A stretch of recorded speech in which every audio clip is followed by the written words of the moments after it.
Everyone. It's really a great honor to be here today with you, and I really appreciate the opportunity to tell you more. I added even more slides than and more information that probably you had back then when you visited the poster at the OTS. So the topic will be about the validation lab, which allows standardized in vitro and vivo experiments for candidate treatments for Duchenne muscular dystrophy. But few words about myself. I have a genuine interest in science, and I'm originally from Romania, where I studied biology back then, and then I got interested in neuroscience. Went to Germany in Hamburg. Then I has been offered the research assistant position. Then I did my PhD at the Karolinska Institute in a Marie Curie funded project, and I was really found about looking more in the neurodegenerative disease. So I did the first postdoc in a Switch HD Marie Curie project looking in Huntington disease. Thereafter, I returned to Sweden for a second postdoc looking to biomarkers of Huntington disease, but also Parkinson disease.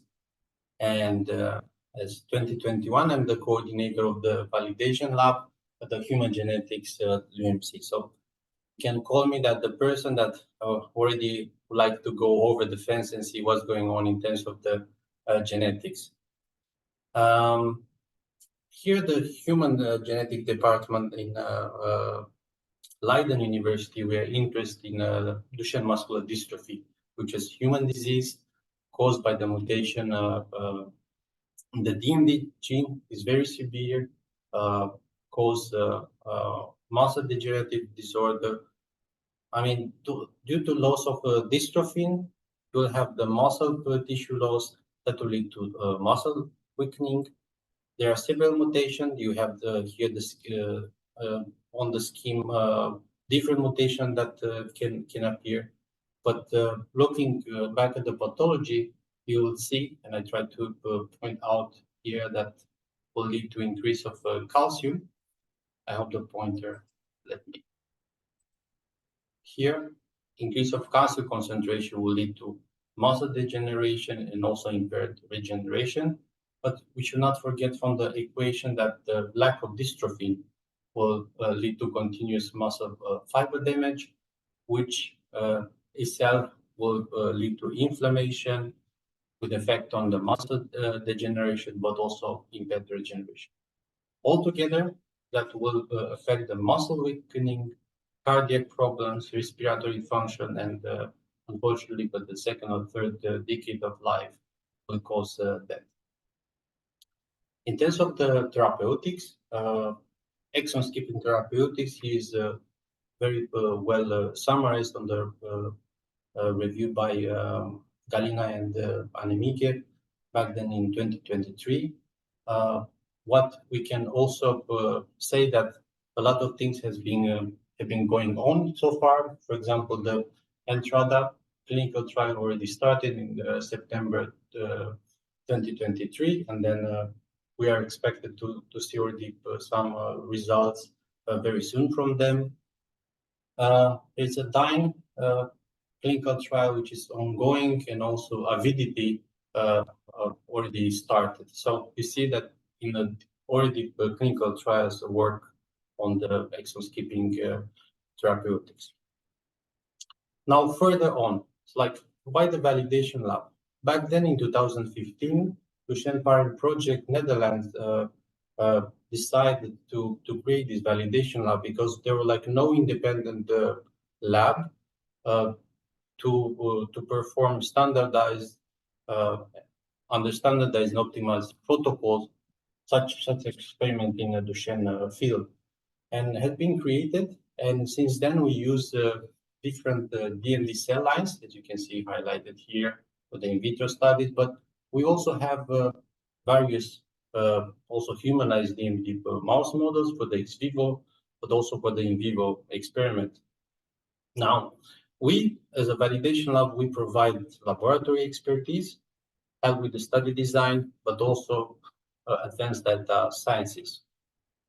Also, the patient organization can use our tools for independent confirmatory studies, but also for exploratory studies.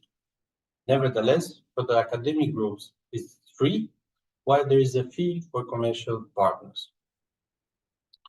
Now, validation lab team, I think Annemieke Asmarus doesn't need too much introduction. She's already a name in the field with already more than 25 years under her belt as experience in the Duchenne field. Also, she has numerous patents in exon skipping therapy. As part of the validation lab, I have very talented colleagues. In the near future, we're going to recruit a new technician to join our team. In terms of the platform, I mentioned that we have several platforms. So we have the in vitro platform, where we use mouse muscle cell line, CLC12, but also the human cell line. The protocol involves the culture, differentiation, free uptake, transvection. Then we check if the AO1 antisense oligonucleotide perform the skip either by protein analysis or by RT-PCR analysis, but also we can do a semi-quantitative analysis. And on the right image is depicted on such a way and in easy terms how the AON treatment actually works. So in case of the premature stop codon here, exon skipped with the AON treatment will allow to that the partial functional dystrophin is really created in a Becker-like phenotype. So exon 51 skipping splicing machinery it's working and the bridge function is restored. So you can also read even more detail about the exon skipping therapy, exon skipping in general in our website. Now, we also have different animal models for Duchenne. As such, the classical MDX mouse, which contain a nonsense mutation in exon 23 of the DMD genes. In terms of the phenotype, this mouse is mild forward with increased muscle damage and weakness. There is also the D2MDX. It has a more pronounced muscle pathology and the disease pathology ameliorates with the age. I mentioned that we have several platforms. We also have standardized and optimized protocol for the ex vivo experiment, and currently we look how to evaluate the contractile and passive properties of the diaphragm and EDL muscle. Why diaphragm? Because it's one of the muscles severely affected, and EDL is the acronym for extensor digitorum longus muscle. As well, is severely impaired in Duchenne. I prepared the illustration for you here just to visualize how concentric contraction and eccentric contraction will affect the movement and how the muscle fibers are affected by this motion. And usually we work with the system called Aurora, which is quite versatile, can report or perform not only ex vivo measurement, but also in vivo. And the third thing that can perform also in situ. So it's quite a versatile tool. On the right side of the image is how one can position the thread after isolation of the muscle. Here's the suggestive muscle like a diaphragm, and how we continuously keep the tissue alive by having the ring solution with the carbonated solution. Further on, this illustrates how the stimulation look like in a test and how the different experiments can occur, either by a twitch, unfused tetanus, or fused complete tetanus. I mentioned that we have also the in vivo protocols, and I'd like to walk you through. At the moment, we are learning and would like to add to our portfolio additional methods. As such is the in vivo muscle torque of the hind limb measurements. Here is depicted an anesthetized animal in the Aurora system with the two electrodes inserted into the lower limb, in the hind limb. Why to do that? Because it's a physiological relevant. There's no surgical isolation or no vascular alteration. One can do longitudinal testing possible. What do we measure here? We measure the force. So the mouse after the stimulation gonna press the pedal, and also we measure the time that it takes. There are also some challenges that refer that a lot to the training, and they can be taken over. Furthermore, as we speak, we are taught by our collaborators from University of Bari in Italy, Professor Antonietta Mele and Paola Mantuato, who this week allocated time to come over the LUMC and to teach us more technique to be added to our portfolio, besides the echocardiography. I will update you probably on the next meeting how the things are and how other different mice model perform. Now, I mentioned about the package, how to say, of the in vivo techniques. There are more. In particular, when looking at the whole body functional test, and for that, one can investigate the force that the animal needs. So, like in this test, can be measurement. For grip tracks, we can also measure the time that the animal required to sit on a bar with the upper limb, the two limb hand test, or by the time they're using 2 up 4 in grip strength. Also, we have in-house a rotarod and also the treadmill.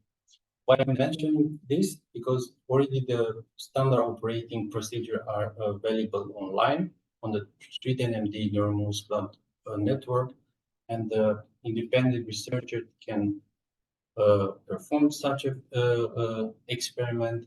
And also, we would like to ensure between the labs that experiments are reproducible and at the high quality. If we move further, we have even extra in vivo protocols which challenge the cognitive test. Probably you can import the T-maze, the Barnes maze, Morris-Water maze, and also object recognition from them. They're really important, provide you information if the mice after the treatment of longitudinal treatment, they have any impairment when operating in this test. Also, non-invasive echo MRI gives you an idea of amount of fat and lean mass. Altogether, can be wrapped, so you can investigate various tissue staining techniques, immunohistochemistry analysis.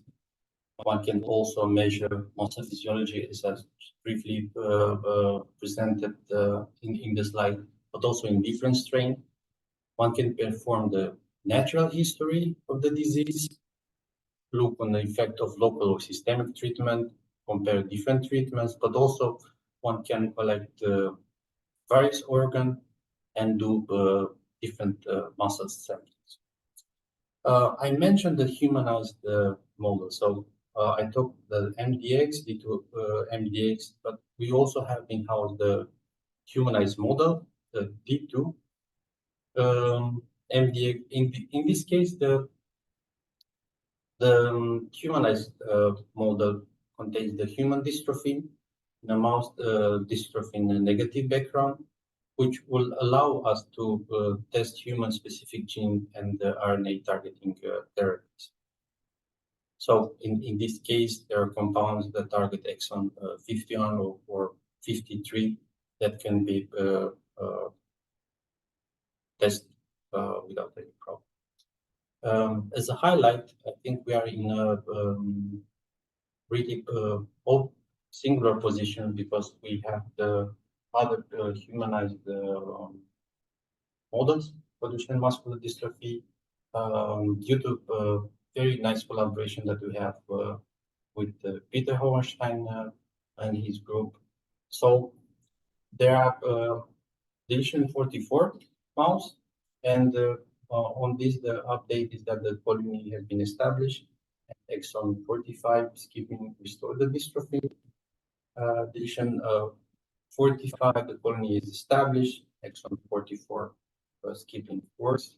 For the 51 and 53 humanized models, lines were established, and the colonies will start very soon. And as approaching to the end of the presentation, I left the best at the last. Our collaborators from Entrada Therapeutics have been licensed.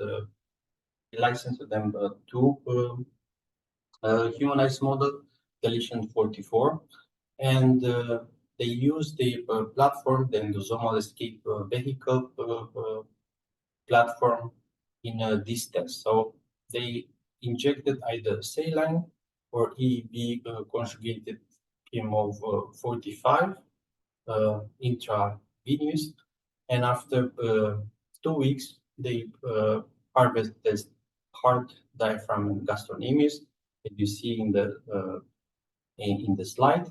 And at first they look at the exon skipping, and what they found significant levels in the above mentioned tissue, but also when looking at the protein level, the dystrophy, and that was really nice levels when looking again at the heart, diaphragm, and gastrocnemius.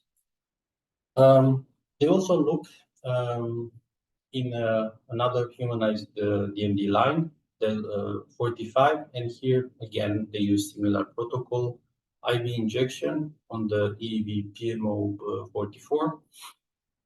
And then 2 weeks later, when harvested the heart, diaphragm, and gastrocnemius, they check the exon skipping level, and they're at a significant amount. Now, I think I gave you a bit of flavor of what we do and what we improves in the poster presentation back then at the OTS. I would like to thank to the group members of the validation lab, in particular to Annemieke Asmarus, also to the members of the exon skip group, Duchenne Parent Project, and Entrada Therapeutics for sharing with us the data. Nevertheless, to OTS for giving me the possibility to present here, also for the award. All of you for attention to allow me to present these data and advertise the validation lab, and feel free to contact me. And if you have questions, I'll be more than happy to take them now. Yes, thanks, Tiberio. So as you can see, we are sitting next to each other. So if you have a question for Tiberio, please use the Q&A function. And as always, I will just start with a question. So first of all, you have a lot of different models. So I see you have both the in vitro and the in vivo models. And can you elaborate a little bit more on the in vitro models? Because you said you can do transfection or free uptake. So that means probably that is mostly focused on ASO work, on exon skipping ASOs. So is it possible also to study other modalities or other drugs, like small inhibitors or whatever? And the other thing, what are exactly the readouts? Right. So I think it's very valid question. So I really appreciate it. At the moment, most of the collaborators go safe So they know exactly what they want, but they like the technology. But I think it's always like we would like to perform pilot studies. So I think in such a way, we always do a small scale experiment and see if it's really a good result. So this is how will go. Of course, we have those models, cell lines, but yeah, we think with the time that probably we're gonna improve by having additional ones and so on. And then I was also wondering, so do you only have, you have a few mouse cell lines and a few human cell lines, so do you also, 12 and then the KM155. yeah, so do you also have patient-derived cell lines? Or what That's the KM155, that's the yeah, but it's only one line. Yeah. one line, right? Yeah. So I Yeah. think we showed in the animal models, we showed the whole a whole range of different deviations. At the moment, these, but probably there are also other ones in the house, so to say. Okay. Interesting. Yeah. Okay. Let's go to the. So, if there are questions for Tiberio, please use the Q&A function. So let's start with a question from Tom. Did the validation lab do the exon 44 and 45 skipping and dystrophin protein quantitative analysis for the data shown on the last couple of slides? Thanks a lot, Tom. That were provided by the Entrada. So they did the analysis. Okay.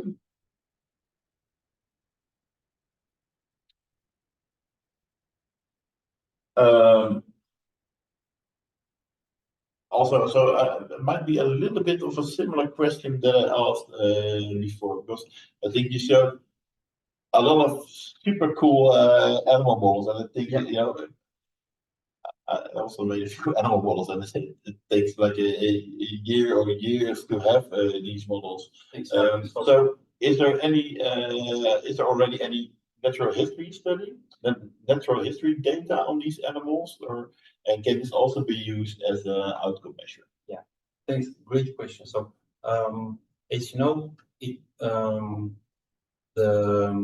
some of at least three of the models that I presented have been well characterized. They have been included in the natural history, but the latest one they're gonna be included soon. So it's a plan. So we have already our colleague is very excited, and we look forward to perform those experiments and then share with the community. Okay, is it like so the natural history study? Do you have like equal outcomes for the different exons? Because I think the final results are kind of similar, right? You don't have any dystrophin protein, so you expect to have similar behavioral and pathology readouts in samples. Is this true, or am I just? We have. I will not speculate at the moment, but we included even more behavior readouts that we had included before. So I think we're gonna see. So I think usually it takes like 1 up to 2 years such a big studies. Yeah. Yeah. And the other thing is that so you are using or developing SOPs. So that all the experiments are standardized over all the labs that do DMD research. Yeah. So is there any validation across different labs all over the world? So did you do the similar experiment in different labs, and did you compare the outcome? And is it true that you have the same outcome? Yeah, so actually, my colleague, probably Mike won't put it, she's online, but she actually presented recently at the myology meeting in Paris when they did natural history, both here in Leiden, but also at the University of Bari, using the same protocols, same mice, same way of analysis, and they ended up with the same result. So I think it's working. So one can have a look on the abstract. And then can contact Mike and it can be shared, no problem. So when it's standardized, everybody use the same kind of recipe, how to say, then you should expect the same outcome. Yeah. One final question, same as for the cell model. So I'm not 100% sure, but I had the impression that next to the ASOs, you also tested other kind of drugs in the animals, right? Is it true?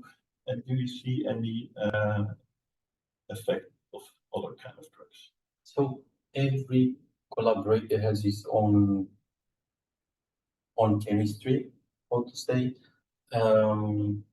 Not everybody, when they approach us, will start, let's say, with the in vitro part, and then moving to the in vivo. Some of them, they already they did their own test in vitro, and then based on that, we suggest a particular mouse line or already make the study plan for the in vivo experiment together with them. So yeah, it's it's customized. The very last question. So I think one of the biggest challenges in the field is delivery.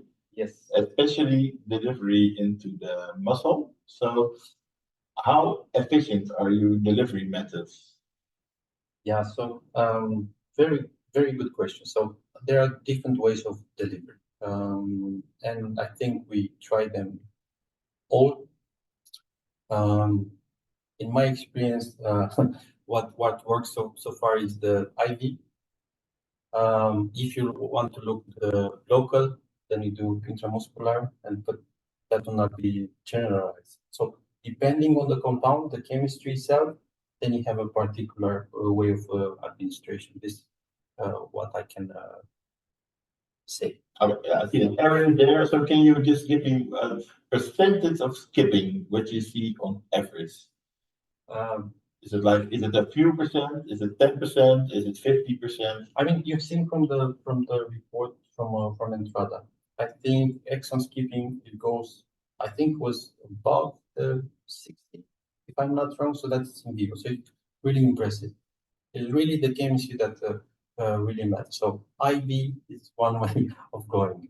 So yeah, I will not speculate. I would like to see the compound, read a bit more, and then see actually how it's going in like a pilot experiment. Cool. Thanks a lot, Tiberio. My pleasure.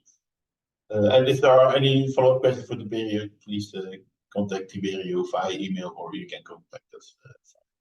Yes, so Erin? Great, that was a really cool talk. So just to introduce our next speaker, again, this is Stefan Moravc. Are you ready to go? Yes. Perfect.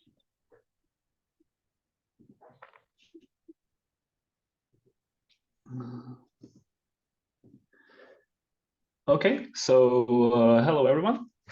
My name is Stefan Moravc. I come from Slovakia. I studied pharmacy in Czech Republic. I'm a pharmacist by background.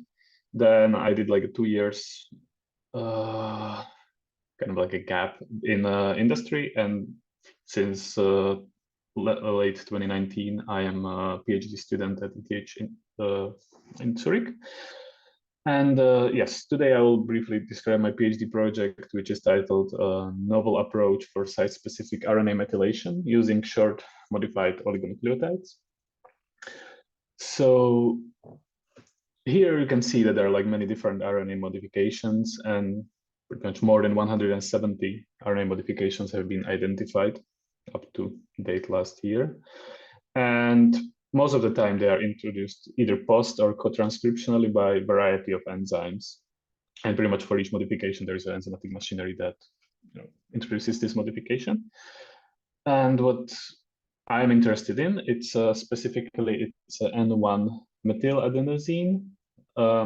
Why? So it's quite common in humans, so up to 20% average transcript stoichiometry. It promotes translation of mRNA when it's located in a 5' UTR. And yeah, when it's in a coding sequence, then it actually disrupts the translation. But yeah, hypothesis would be like if we can introduce this modification in 5' UTR, we can get more protein from mRNA. And yeah, so it introduces significant structural changes to the transcript, right? Because it disrupts the local base pairing of adenosine. And also it introduces the positive charge. And which also means that it's quite potent modification, and pretty much introducing only one, we can already see like a big changes on, you know, in comparison, for example, with N6, like you can have multiple modifications per transcript. So if you introduce only one, the effects might not be so potent. And so what in this project, what we would like to do is to have like a technique that's sequence specific. It's selective, so it methylates only on N1 position of adenosine. And it's a system which has a low molecular weight, so it can be used, you know, anywhere with in a cells or in vitro, in vivo, or in the living organisms, and you know, lower the molecular weight. I think the easier would be delivery of this technology. So first step would be to design and make like a methyl donor oligonucleotide, which is pretty much oligonucleotide that's capable of transferring methyl group. And upon hybridization with the target RNA, you can then test what are the ideal methylation conditions for the methyl transfer to happen. And then ideally we want to remove this oligonucleotide. So what we end up with is a methylated RNA. So as I said, ideally this should work in vitro, potentially in vivo, would be quite interesting as well. And you know, since 2020 and mRNA vaccines and mRNA therapeutics, I think it could be really relevant for manufacturing of these modalities, as you know, as we've seen on the previous slides, if we can have methylated RNA, which produces more protein when it's given to the human body, that would be quite great feat. So before I start, I just want to briefly discuss the oligonucleotide synthesis cycle. So for those of you who work with chemistry, you probably know it and are very familiar with it. So we basically start with a solid support, and we have either the DMT group or the first base already attached. Then first step is the protection to liberate the free 5' alcohol, coupling with the phosphoramidite of the next base. Then we pretty much cap all the failed sequences, oxidize P3 to P5, and then we pretty much repeat this cycle. Take-home message from this is that when our oligonucleotides synthesized, they are treated with various reagents and chemicals, so they should be stable towards them. And also in the end, during the finishing of the synthesis, there is all the protection and purification, where again, compounds or oligonucleotides and various building blocks have to be stable towards these reagents. And with that, I will just briefly mention this. So when I said in the beginning that most of the methylations are done by enzymes in the cells, as adenosyl methionine is used as a cofactor for RNA methylation. And as you probably all know, adenosine binds to uracil via Watson-Crick base pairing. So my pretty much very first idea when I started this project was, oh, let's just take the 4-thiouridine, you know, methylate the sulfur to kind of like introduce this functional group, and hopefully it will work. We just make a phosphoramidite, put it in the oligonucleotide synthesis, make oligo, and yeah, it was probably propelled by the first year PhD naivety, but I gave it a go. Unfortunately, it didn't work because I never managed to methylate this sulfur, so this reaction never worked, which would be the intermediate for the final phosphoramidite. It would look like this. So I needed some other approach how to do that. So what I did later was to set up this intermolecular methylation assay. So we start from regular adenosine, which is protected on all the ribose hydroxyls, and we incubate it with various reagents at 37 degrees for 16 hours in various solvents, and pretty much see which gives the best methylation. So here I can walk you briefly through the results. So we had some sulfonium salts, which all of them turned to be inactive, at least in this assay, and I never observed any methylated product. Then pretty much all the phosphorus-based compounds were also inactive, and the ones that are quite interesting are all these in the middle and bottom left. So it's pretty much methyl triflate, In a water acetonitrile mixture, I observed like a 23% of methylation. When I do this reaction in dioxane, I can get up to pretty much 80%.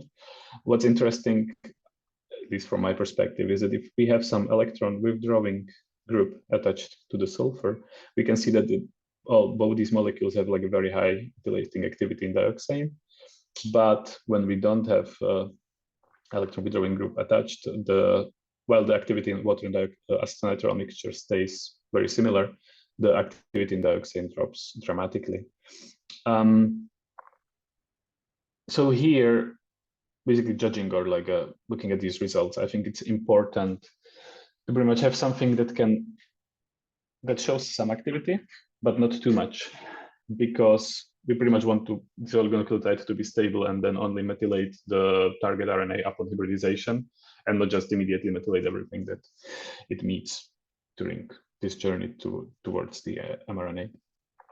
And besides this one assay, what I also did was to set up like kind of like a stability assay, when I could pretty much treat all these molecules or methylating agents with different reagents that are used during oligonucleotide synthesis to see whether they are stable and they would survive the oligonucleotide synthesis cycle. And it turns out that they are all unstable in ammonia, which kind of makes sense because here the nitrogen in ammonia can also accept the methyl and pretty much degrade the methylating agents even before the oligonucleotide is purified. So pretty much any functional group that will be introduced must be introduced post-synthetically after the protection and workup. And so for that, the click chemistry seems like the best candidate because it's orthogonal to everything else. So here you can see we have pretty much two possibilities. One is to have the alkyne on the oligonucleotide and make a small molecule azide that would be then clicked to it, which would contain the functional group that would donate the methyl group. Or the other way around, to have like an azide in the 1' position on the ribose and then make a small molecule alkyne and then click them together. So for this first approach, phosphoramidite of the 1' alkyne is commercially available, which is great. And small molecules azide might be potentially explosive because it's small. You have seen these sulfur compounds, they have a lot of oxygen, a lot of sulfur, but we don't have much carbon. So, nitrogen to carbon ratio is not great, and handling of these compounds can be quite tricky. But yeah, to do, there is synthesize only azide, while the second approach, phosphoramidite of the 1' azide, is not available, so we need to synthesize that one. There is potential risk of Staudinger reaction, which is reaction between azides and phosphorus 3 species, which are the ones that we use as phosphoramidites in oligonucleotide synthesis. And so we would need to synthesize both this and this one. So first, I opted for the pragmatically for easier approach. Unfortunately, I never managed to synthesize this small molecule azide. So, and pretty much, even after the synthesis, I always just seen complete decomposition. So those compounds are potentially unstable and very hard to obtain. Therefore, I had to opt for the second approach. And on the next slide, I will show you how it went. Here you can see we pretty much started the synthesis from the Hofer's chlorosugar, which is commercially available. Turn it into the azide in one substitution reaction. Then we deprotect 3 and 5' hydroxyl and introduce the DMT group. This compound here then is pretty much, it's very stable. So I have it in a freezer in big quantities. And then the last step to pretty much synthesize the phosphoramidite, that's a tricky one, right? Because you have the azide here, you have the phosphorus 3 species here, you don't want them to react together. But I found one patent where they actually did this reaction and then introduced them into oligonucleotide synthesis. But how they do it is that you don't really purify the final compound, you just use the crude mixture, not concentrated, because then again, there will be higher risk of the Staudinger reaction, and use just directly crude reaction mixture in a synthesizer. And I did that as well, and it works fine. As for the other click reaction partner, that will be the alkyne. So I opted for like this easy two-step synthesis to make it is like a methyl sulfonate from the sulfonyl chloride. So then optimizing the click reaction, or pretty much trying it out. Here you can see like one chromatogram. So this is the starting material, the azide oligo, after synthesis and purification. It's very clean and nice. But after the click reaction, when we analyzed the crude mixture, I could see pretty much nothing. No starting material, no product. So I had to do some troubleshooting and figure out like what's going on. And so what I found out by doing just a couple of troubleshooting experiments is that the presence of organic solvents in a reaction mixture impacts the retention times of the oligonucleotides, and excess of sodium ascorbate has also undesirable properties on the peak shape. Then I think the biggest success of this troubleshooting was to figure out that ethanol is insufficient solvent for the precipitation of the oligonucleotide. So also you might be aware that ethanol can precipitate nucleic acids, but in this case, probably the oligonucleotide is too short. But yeah, I could not precipitate it, and therefore I could see nothing in LCMS. When we swap ethanol for isopropanol, it has a superior precipitation capabilities, so which is great. So I can still see my oligonucleotide afterwards. And also, pretty much, if we have the oligonucleotide in water DMSO mixture, which shifts this peak towards very early elution from the column, and after isopropanol precipitation, we can see that nicely there is like only one peak in the middle. And so with these optimized to a workup condition and isopropanol precipitation, I was able to actually do like a preliminary click reaction and see that with like a 2 equivalents of copper ligand and sodium ascorbate, or with 20 equivalents of copper ligand and sodium ascorbate. And in both cases, I mean, peak maybe even looks slightly better here on the 2 equivalents. So I was able to find the mass of my product, and I was also able to find the mass plus 14, which would mean that my final product got over-methylated by the alkyne that was in the reaction mixture, by the excess alkyne. But at least it was the first time that I observed that these compounds are actually able to methylate also the oligonucleotide, and not only. It was the first time I've seen the activity beyond the intermolecular assay that I did in the beginning of my PhD. And yes, but then this click reaction itself becomes really tricky, because as you can see, we have the starting material, which ideally should react with this alkyne to give us this product. I have listed all the calculated masses for the product, because then I usually analyze my reaction mixtures with LCMS, so I can see all the different species. But then, the issue is this one can get methylated with excess of alkyne potentially to produce like some methylated azide. Here, this one can potentially methylate the starting material, and then this would be the mass of the byproduct. This one can potentially methylate itself, which would keep the mass the same, or this one can also get over-methylated somewhere else to get this mass 3804. So it's not the cleanest reaction, but so far I'm pretty much optimizing the conditions for this click to find some still good conditions where they can work. And how this pretty much works is you can optimize, there are like many different parameters that one can optimize. So with the alkyne equivalents, I could see that there is no excess methylation anywhere if I just use 5 to 10 equivalents of alkyne. The problem is that also click reaction doesn't really work very well with such a low equivalence. So far, I think I found the best results. I got like around 25 equivalents of the alkyne. When it comes to catalysts, we have different ligands for the copper. So I tried BTTAA and TBTA, and also the concentrations of the whole, or like equivalents of the whole click machinery. So far I'm using 25 to 50 equivalents of copper, which seem to work quite well. And regarding the time and temperature, so I'm now currently trying to do it like in a very short time and on a low temperature, so around 0 degrees on ice, within 30 minutes to 1 hour, to pretty much not allow the methylation to take place. I have screened the various different co-solvents from, ranging from the DMF, DMSO. I tried the dioxane one, which I was hoping that, since you've seen in the beginning that this methylating agents had very low methylating activity in dioxane, I was hoping that that would improve the reaction conditions. And also the concentrations, right? Because if you dilute it, then it's probably less likely that two oligonucleotides would cross-methylate each other even during the synthesis. So this is still currently work in progress. And also with the ramping up the copper equivalents, I had to optimize the workup. So not just doing the sodium acetate and isopropanol precipitation, which gives like not only the quite ugly peak shapes, but it makes this forest of peaks, which makes the mass analysis very difficult, which I believe was caused by the excess copper ions in the reaction mixture. So after treating it not only with sodium ascorbate, but also EDTA, you can see that I get like a very clean mass trace.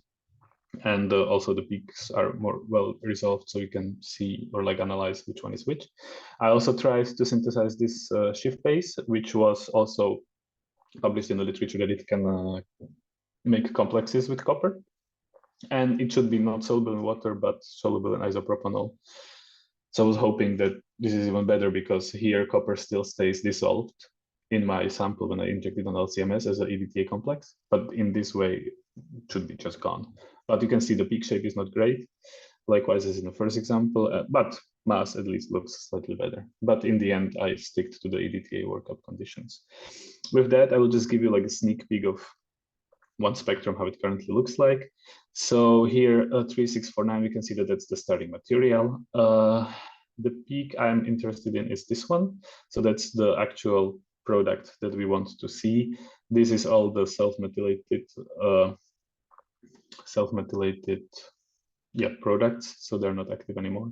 And there are some also degradation products. So yeah, so far it's not looking that great, but I'm working hard on making this peak much higher than the rest.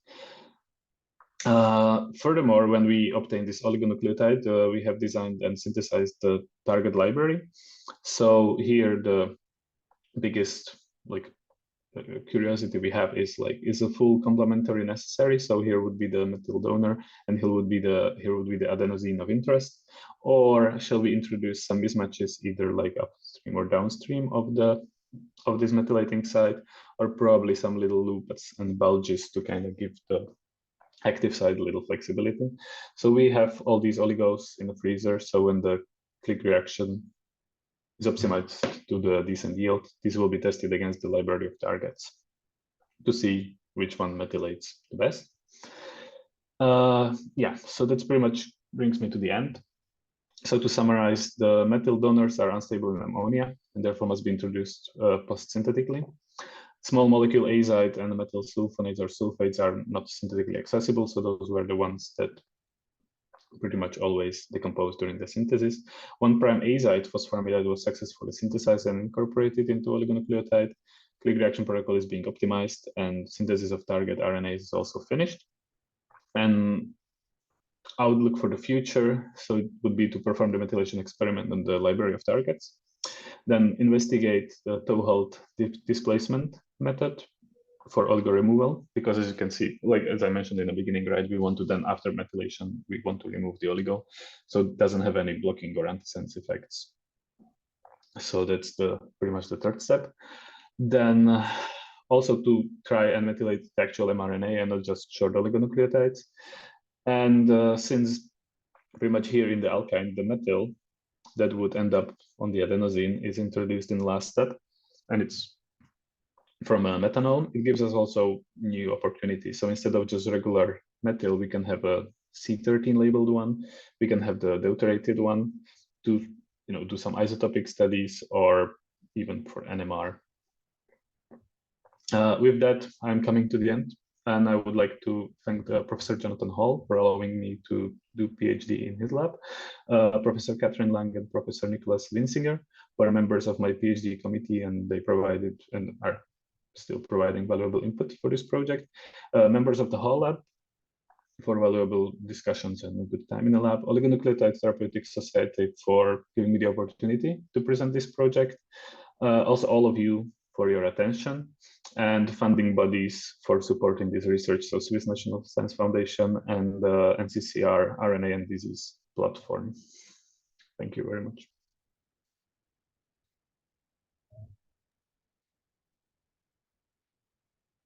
Great. So I'll just remind you that you can add your questions into the Q&A function, or you can pop them in the chat if that's easier. So we have some great questions, and I think it's so important with you being on really on the chemistry side of things. There's a lot of, places where synthesis can go wrong, right? So I think we have some questions that are kind of focused on that. So the first question is, do you do oxidation or sialation first and then you're capping, or does capping come first before the oxidation and or sialation in your synthetic pathway? I do believe it's a capping first.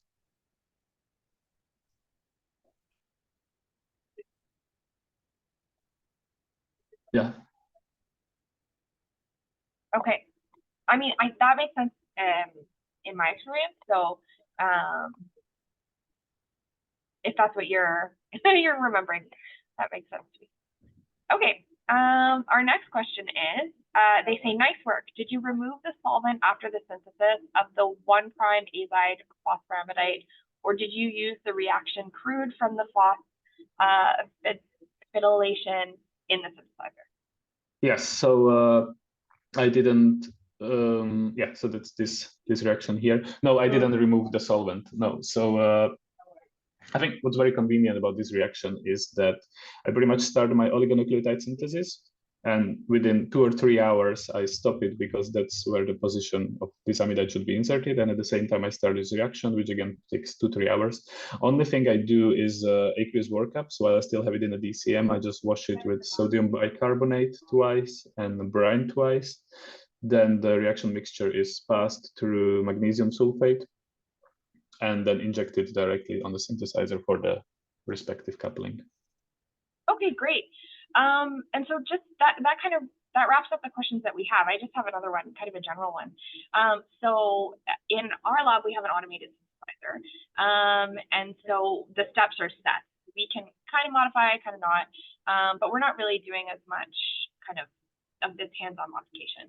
And so I'm wondering, for anyone who's kind of getting into the process of synthetic chemistry for oligonucleotide synthesis, if you have any kind of just general lessons learned. Like, I'll give an example of, we've learned to only make our DNA as much as possible in the winter because the building is too humid and the synthesis yield is super low if we make things in the middle of the summer kind of thing. Are there any kind of lessons that you've learned, like, always change the reagents, or use fresh reagents every time, like any sort of rules that you kind of live by to advise people who might be interested in doing similar chemistry to you?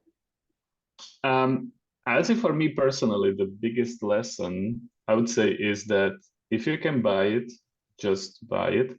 Because, for me as a chemist, I take pride in, like, oh yeah, I make all my reagents myself. But if it's, DNA or RNA, sometimes, I could spend several weeks doing the synthesis when they are like very, very cheap these days and they can be bought. So I would say for me, like, it's nice to have the synthesizer and possibility to, have some special custom-made phosphoramidites and introduce them into oligonucleotides. But for me personally, I would save some time. If, for example, the library of RNA targets, right? Like, I spent, quite some time making those RNAs, and they can be just bought, right? And you get them within a couple of days. So I would say probably for me personally, like, yeah, if you can buy it, just do. But yeah, for the synthesis itself, I don't know. I think for me, it's like very specific, right? So, but this one that it was like injecting the crude, which actually worked really well. So yeah, don't be scared to experiment, and especially if it's like unprecedented or like a weird chemistry, and eventually it will work. Great. So we've had one last minute question sneak in, and we still have time, I think, so I'll ask you. It says, on the biology side, what evidence is out there that methylation of 1A will result in a meaningful increase in translation? More generally, can you comment on the mechanism of this? Not much. So there is pretty much, it comes from these two references here. And I do believe that there is one paper by Dominicini et al. In, I believe it's Nature, from 2020, which describes it quite well, and it's like analyzing the degrees of methylation.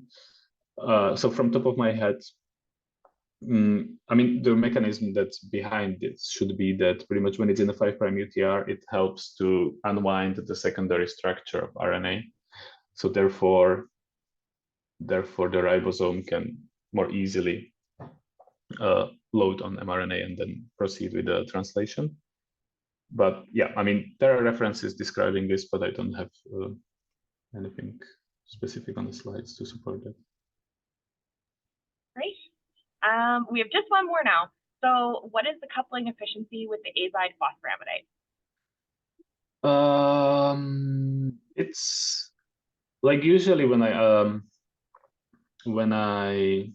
so I haven't studied just like a single coupling to see what the coupling efficiency is, but what I can tell you is that usually when I have my crude reaction mixture after the synthesis, the main peak is roughly 40%.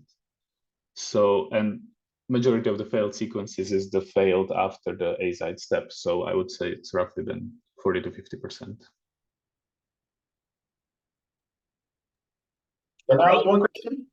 Oh, sorry, go ahead, Ronald. So I was just wondering, so how easy is it to upscale the process? So how much can you make? So can you easily get enough to do an in vitro experiment? Is it easy to upscale to an experiment where you treat one animal? And how easy is it to upscale to treat a human being for a longer period? Right. So with the equipment we have in the lab, generally we've been able to produce enough material for like some mouse experiments, like treating several mice for course of like a couple of months. For this specific reaction, yes, it can be upscaled. I think eventually just we spend more time, for example, during purification because we need to make multiple injections on HPLC. When it comes to the synthesis of the building blocks, so that's fairly scalable. I mean, I run pretty much this reaction on like 10 grams. Could be done more. I did this one only on 1 gram, but can be easily scaled up. I don't see any issues in there. When it comes to the click reaction, I'm doing them so far on like a fairly small scale.